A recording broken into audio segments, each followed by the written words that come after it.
Kamere. À l'heure actuelle, vu comment les choses se passent dans le cadre ya mboka ya politique, évitez de vous afficher n'importe où, s'il vous plaît. Parce que Kamere, pour l'instant, ça a toujours été notre ennemi. Botambola kinzela moko, mais na minute banzela ezo kabola bino.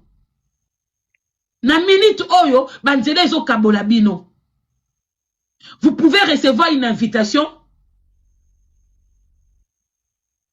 envoyer de l'argent, envoyer faire part, mais trouver une excuse pour ne pas vous montrer. Pour na minute oyo, Kamere za na côté ya babinemi na Mboka. D'où Mboka, c'est votre mari. D'où votre mari. Je pense que vous êtes mieux placé pour le faire. Ne faites pas les histoires que le mari se batte au niveau de politique. Vous, les femmes, vous attendez. La politique, c'est danger, c'est partout. La politique, connaissons Kamere, le danger est partout. Vous êtes notre première dame. Vous êtes notre première dame. Comportez-vous comme tel. S'il vous plaît, je vous témoigne beaucoup de respect en ce moment. Vous êtes la première dame de la RDC. La dame avec qui vous vous affichez, Azali, moi, s'il y a ennemi, il y a République démocratique du Congo. Kamere, ça a toujours été l'ennemi Yambo Kanabiso. Ba ancien Abiso tout baleka, ba laki sabiso par 1 + 1 égale 2 que Kamere est notre ennemi. Mwana sena kufa alaki sabiso que tombo sanaka Kamere était. Tolongola et regarde nabiso na Kamere était. Ngwanda kufa alaki sabiso que tolongola regarde na Kamere était. Que nous devons faire très attention à Kamere. Et c'est ça que nous sommes en train de dire aux Congolais. Que Kamere est un danger pour nous.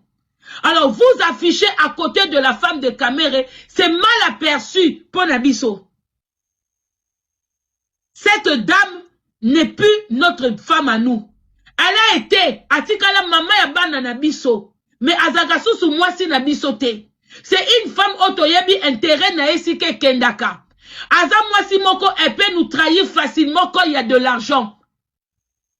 Yo, bino bozali mwasi oyo, outi na mobali na souffrance. O sala na Belgique, batutu ba yebi ba koko témoigner. Oza mwasi oyo, oyebi ko lukambongo, o la mukakatongo ke musala. Mais la femme qui est à côté, c'est une femme qui est prête à yako trahir biso quand il y a l'odeur de l'argent quelque part. Voilà la différence.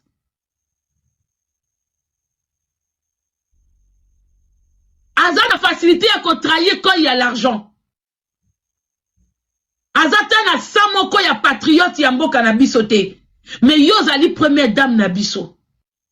Na minute oyo, on a besoin ya ko respecter yo, ya ko zala sima na yo, to koki ko zala sima ya mobali na yo te, to atakaka yo. Il faut yo ozala ya biso, oza première dame na biso. Et si ka biso to mon ennemi, to lingi ko mono wana te. Et si ka to za na binemi, to lingi ko mono te. Moi si wana zaka ennemi national na biso. To atakaka ye na privé te, to atakaka ye na sima ya mobali na ye wana.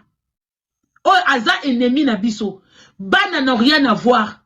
Baza bana ya moko ya biso. Baluba bazaka ba patriote, ba patriarcat. Donc bana wana papa na bango azalaki wana. Bana wana eza lokumu ya baluba. Po baluba babwaka kabana te. Ekolo wana ato koseli bango zemi. Dès lors lobi ke zemi eza ya bango. Nanu to mona muluba bwaka mwana te. Ata obozong saki na Belgique et si toyebi ke bakipaka bana bien. Oui. Bobimi saki na mboka po akoma ki trouble fête. Oui. Wana pe toza au courant. Bonjour la famille ezali maman Joséphine.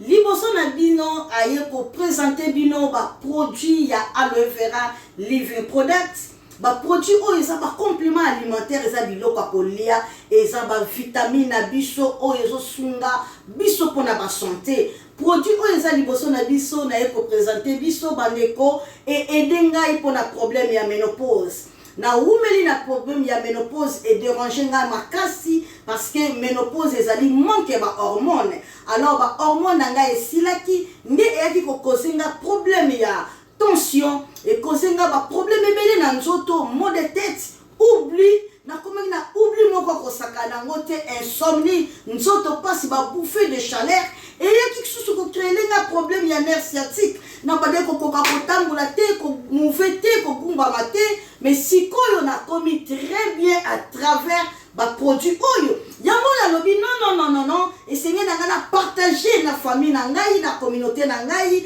parfois pe place vidéo ekokomela yo santé eza yo bien te ozana problème ya AVC hémorroïde ezotumbisa yo nzoto pasi makolo pasi ozokoka koskende me mosala te ozana problème ya diabète contactez Mama Joséphine na plus 44 79 853 90 849 ozana problème ya kyste problème ya myome problème il y a stérilité, problème il y a fragilité, problème il y a problème oh ils ont tout mis sa santé na yo pour hésiter au contacter na numéro na ngai ozana na problème oh yo et ba sou qu'ils ont katana ozana problème il y a po ba produit na biso zo aider biso pour la santé pe beauté na biso ozana na problème nini ils ont dérangé yo ko hésiter te prostate ils ont tout mis ça yo ko hésiter te nini ils ont tout mis ça yo benga ngai ba produit oyo eza kosunga maladie nyonso tout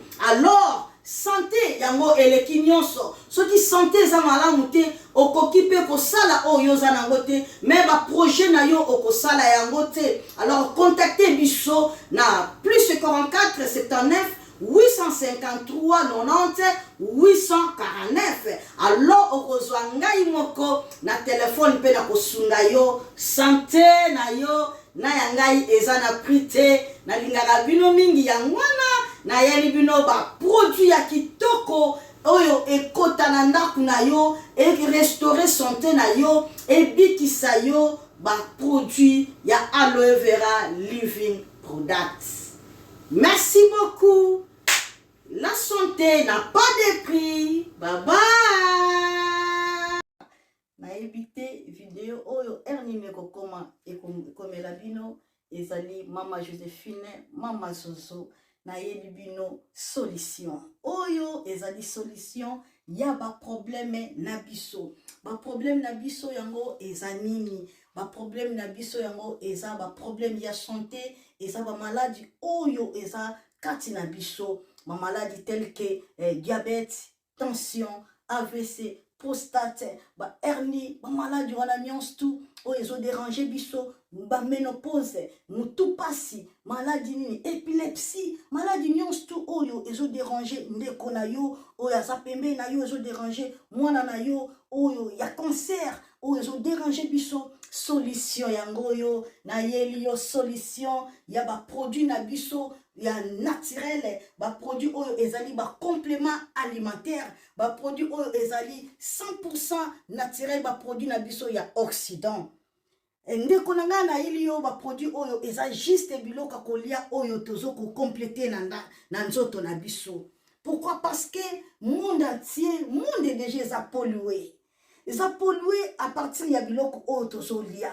Biloko otozolia yango ezo détruire ba santé na biso. Pourquoi? Parce que biloko otozolia bazo travailler yango na ba produits chimiques. Biloko otozolia bazo tia yango ba poison. Biloko otozolia bazo tia yango même ba hormone. Yango wana compagnie ya aloe vera products. Bakanise li peuple na bango partout dans le monde entier na plus de 160 pays. Balobi non. Tikato kanisi la peuple na biso pona bien-être na bango et pona santé na bango ezala malamu yango wana ba produit na biso yango yo eza wana pona kosunga biso na ba santé atika na ebisa yo bien fait ya produit na biso aloe vera gel produit oyo okoko zanga yango na ndaku na yo te yo oza na problème ya insomnie olala kate produit oyo eza somnifère ezo pesa yo pongi yo oyo za na nzoto makasi te produit oyo eza tonique eza wana po epesa yo nzoto makasi yo oyo oza na batoxine na nzoto na yo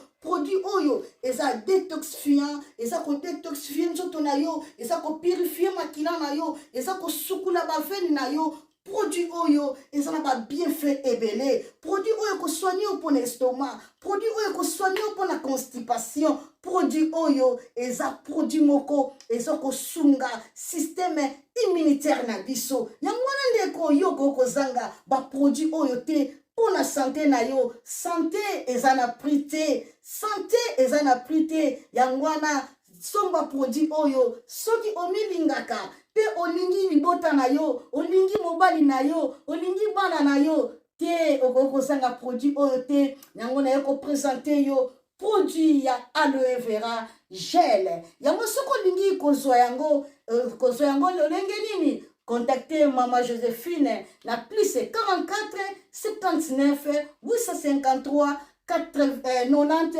849 na balieli susu plus c'est 44 79 853 90 849 tika nzambe apambola yo kozanga produit oyo te aloe vera gel. Oh la mignonne, botika la bébé. Oh la kina sala mignonne bongoli yango zero lobezala kina 10 52 yo bongoli yango na 1 yango zopesa posa kozongisanga bebe na mbuma basala ba chausse kaka mpona ba voiture te